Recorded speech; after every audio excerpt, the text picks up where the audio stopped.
100.4 FM. She Diaries is kicking off now on Capitalk 100.4 FM. Harada's happy 12:36 on a Thursday. On this particular segment, we like to inspire each other as women, try to lift each other up, help you find your cause and reason or inspiration or motivation to keep going, and also so that whatever it is that may be bothering you, we help you connect with yourself so that, you can pick yourself up and do better, essentially.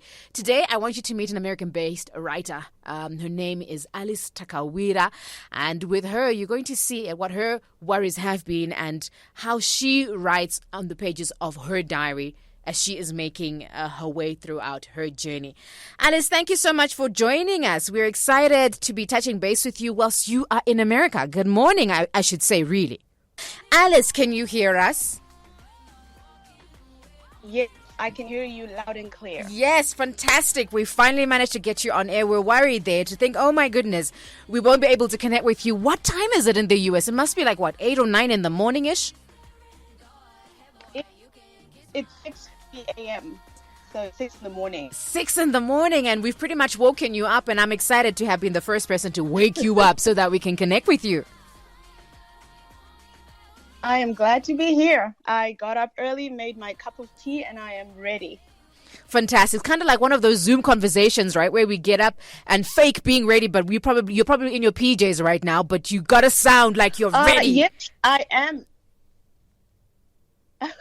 Yes, I am actually in my PJs, but yeah, I'm glad that no one can see me. Fantastic. Nobody can see you. We can pick up your lovely voice, though, and we're hoping to catch up with you in terms of your writing. So, Alice, I have a little bit of insight to who you are, but I can imagine that the listener is curious as to say, okay, why is Alice making She Diaries today?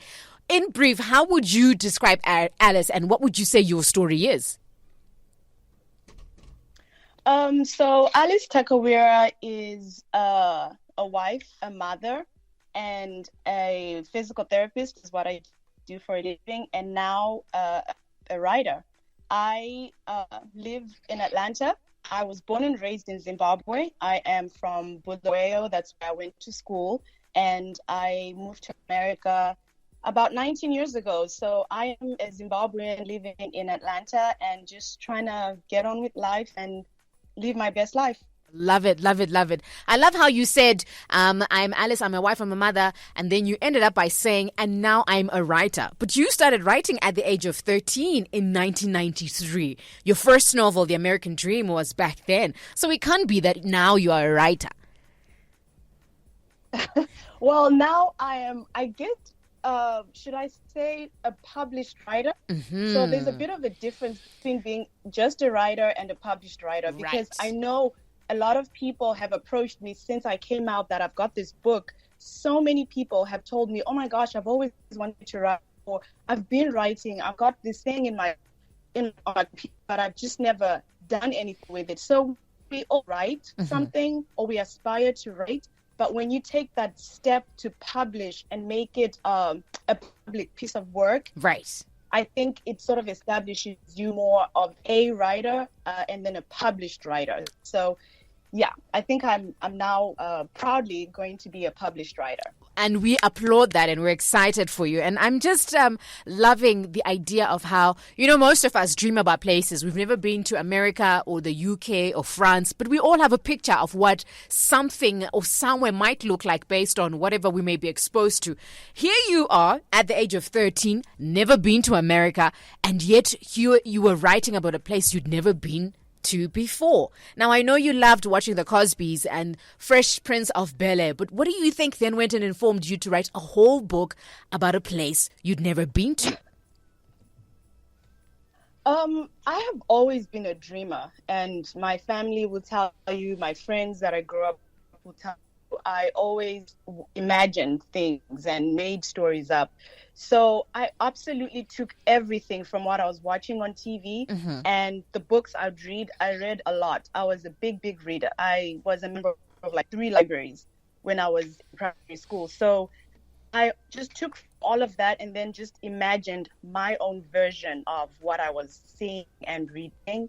And I just came up with a story based on that. And it was as authentic as it could be for a 13-year-old in 1993. Yeah. And when you look back to your writing in 1993, do you cringe? Do you well up with laughter or tears? Or how do you feel about that? I get a little emotional when I think of just how big I was dreaming. I look at my daughter, she's 9 years old, a few years from 13, and I think, wow, like I can't imagine that at that age I was thinking about writing and possibly publishing. By the way, I contacted, I think it was called Jongwe Press in Harare. I saw their name on the back of so many books, and I wrote them a handwritten letter that I had a book. And they told me to type it and send it to a publisher, and I just didn't even know where to go from there. That was the end of that. But I still had that big dream, and so when I look back, I'm in awe of myself because I still had all that drive, all of it, and that much today as well. So I don't cringe. I actually look back and I smile. Wow. That's lovely. That's lovely. And now that you are in America, I think one of your writings you told your sister Ritundo, I think, or one of your sisters and your friends, that you would go to America and find your Prince Charming. And you did say you are married. Is that where Prince Charming came from? Yes, Prince Charming is actually a Zimbabwean, just like me. His name is Ngano Takawira. And our story is very interesting because we both grew up in Zimbabwe. We both went to the University of Zimbabwe, but our paths didn't cross when we were in college at the same time. Our paths crossed in Philadelphia. That's where we sort of connected. And that was about 12 years ago now. And yeah, it's a happy ever after for us in America. Lovely, lovely, lovely.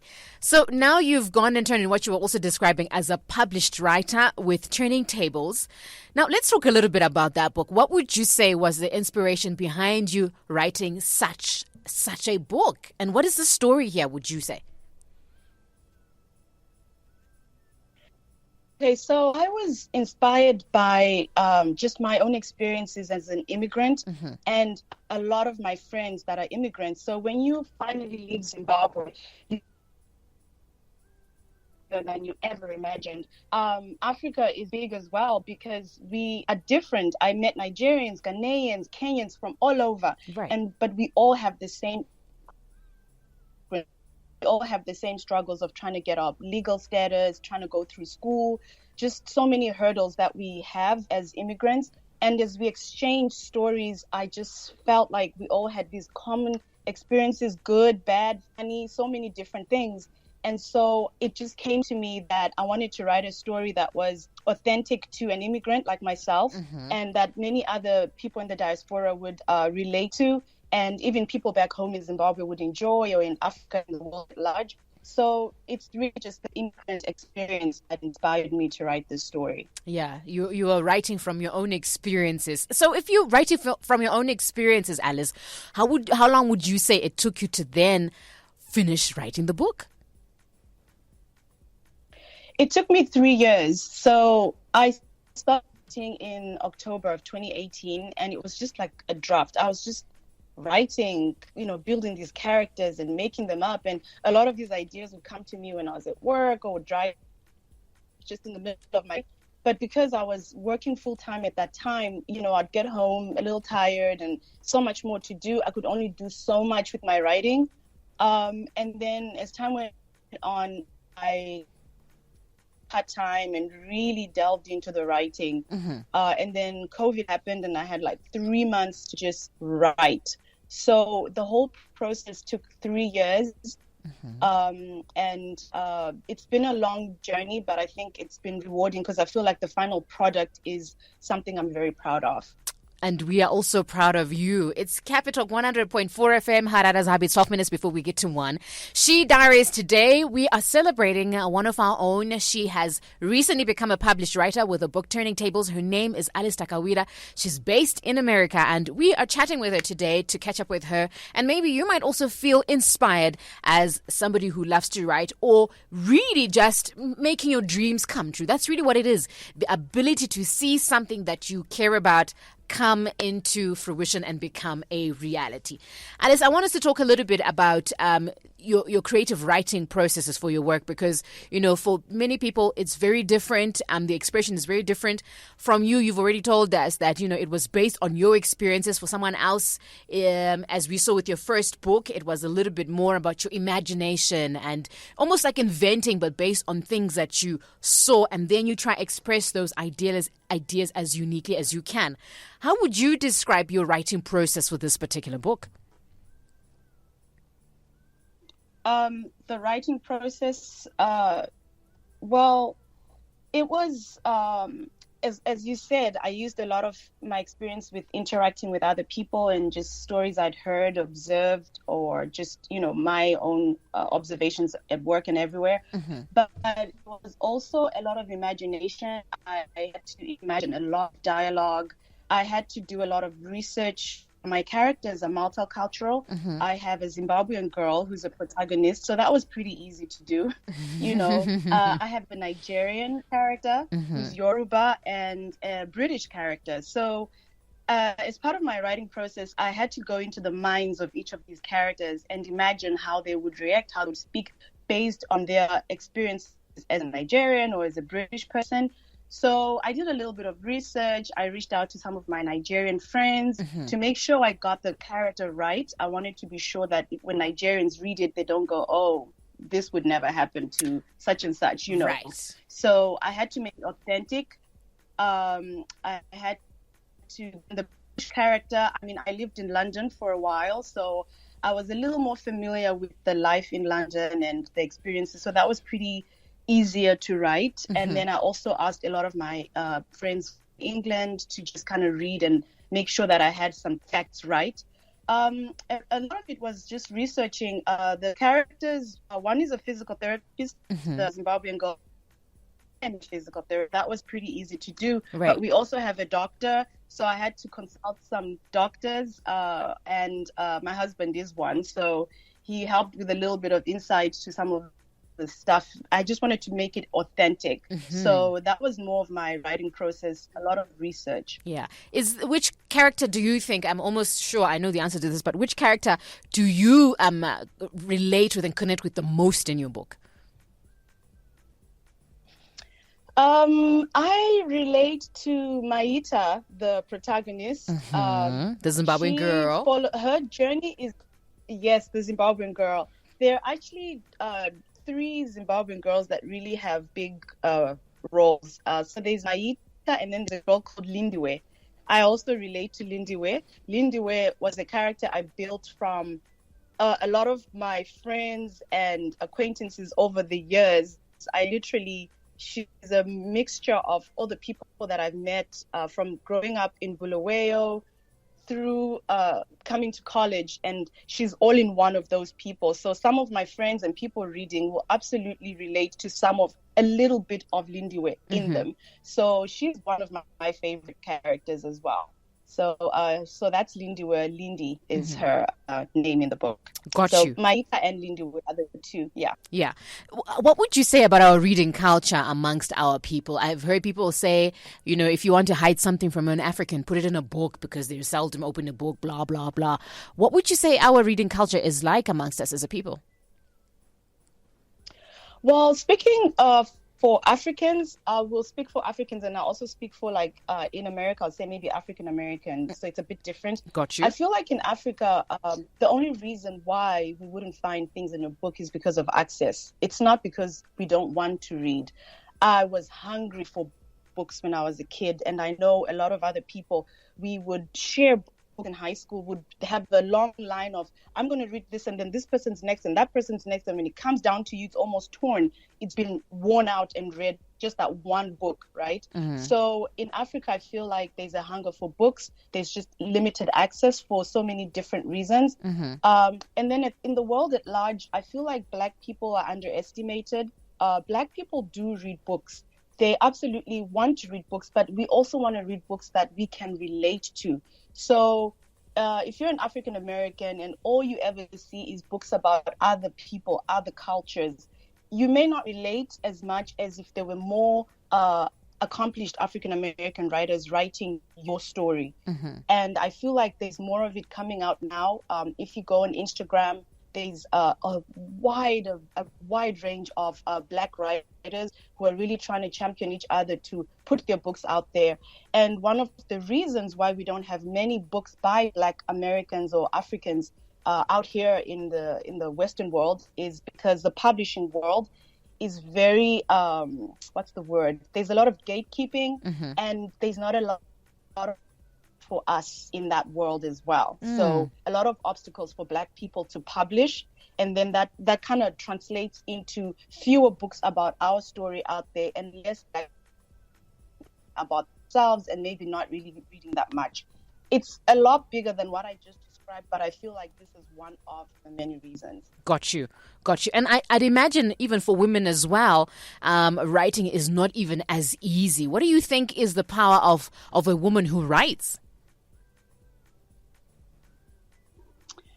For a woman, it's really, yes, it's a hurdle. It depends on what stage you are in your life as well. As a young lady, like before I was married, before I had kids, I mean, I could write all day if I wanted to. I just had so many distractions.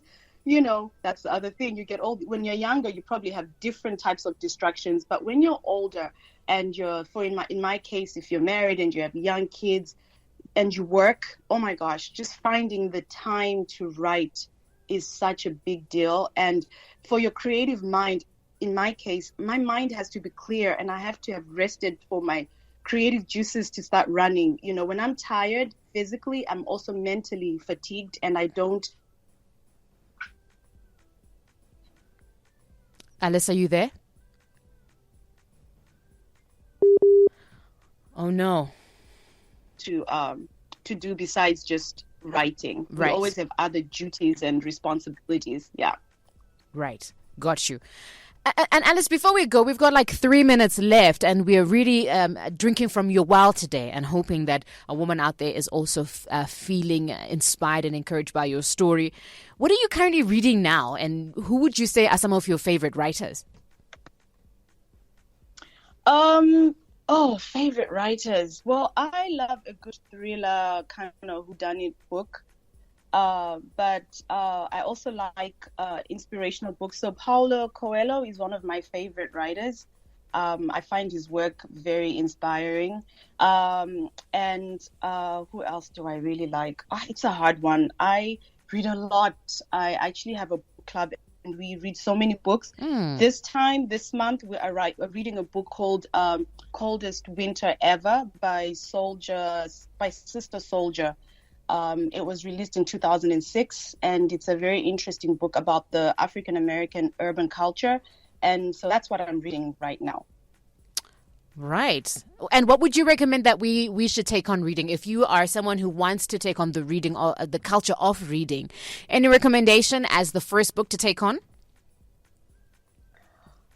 The first book to take on, if you want to get... First of all, I think you need to understand your genre, like what type of genre you like. Because if you don't like sci-fi and you open a sci-fi book, you will be bored to death. So understand what type of books you like. If you like something to lift you up, or if you want a good mystery. And I would say if you like a good mystery, kind of like tense thriller like me, I will say read Paula Hawkins, who's also Zimbabwean, her book, The Girl on the Train. For me, that book and the writing style was very, it was just so intriguing. So if you want to be a book that would turn the pages so fast and make you want to read another one, definitely read her. Or I would pick up Gillian Flynn, who I love as well. And so if you read Gillian Flynn, and if you like a good tension, mystery, thinking type book, you'll definitely enjoy those. But if you want to be inspired, I would say Paulo Coelho, who I mentioned, and The Alchemist is the one I recommend. And if you like literature, Chimamanda Ngozi is who I'd recommend. All right. So I know you wanted to do a book giveaway. I still would love us to do that. We have got less than a minute to the news bulletin. But what we will do, we will certainly make sure at 1:30 we will be giving away your books, Alice. Is that okay? Yes. So yes, I'd like to give away some books. If you would go on my Instagram page at alice.takawira.writes and just follow me there and put a comment, hashtag turning tables, hashtag Capitalk 100.4FM, and you could be in the winning, you could win a signed copy of Turning Tables. All right. Alice Takawira, thank you so much. We'll touch base with you at 1:30. We'll be letting know you as a listener who has won the book. Go to alice.takawira.writer and you should be able to see Alice. Write a comment, type something, follow her, and you could get yourself a book courtesy of Alice. Hashtag Capitalk, Turning Tables. Alice, thank you so much. We've got to go to the news. We will touch base with you at 1:30 to find out who has won some books. 5 people, right? Or is it one person you want to give? People. 5 people. All right. Thanks, Alice. 5 people, yeah. Awesome. Alice, we'll touch base with you. All right. It was a pleasure. Always. Have a good one, Alice. All right. You too. Take care. Ciao.